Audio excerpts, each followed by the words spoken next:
অশোকনগরে রথযাত্রার আগেই ঘরে ঘরে জগন্নাথ দেবের প্রসাদ। দীঘার জগন্নাথ মন্দিরের প্রসাদ বাংলার সব বাড়িতে পৌঁছে দেওয়ার আশ্বাস দিয়েছিলেন রাজ্যের মুখ্যমন্ত্রী মমতা বন্দ্যোপাধ্যায়।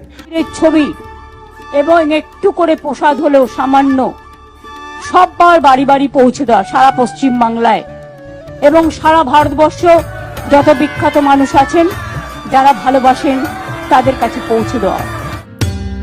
সেই মতো জেলায় জেলায় শুরু হয়েছে মহাপ্রসাদ বিতরণের কাজ।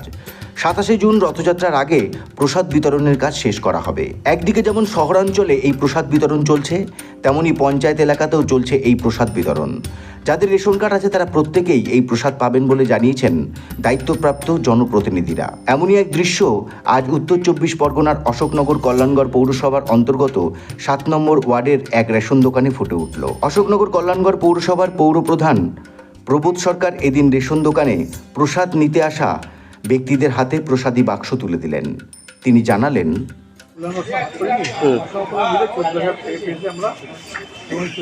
প্রত্যেকটা বুথে আমরা 111টা বা 12টা প্যাকেট চা হবে করে ছড়িয়ে দিচ্ছি, প্রত্যেক বুথ পায়। এদিন জগন্নাথ ধাম দীঘা লেখা প্যাকেটে প্রসাদ বিতরণ করা হয়েছে।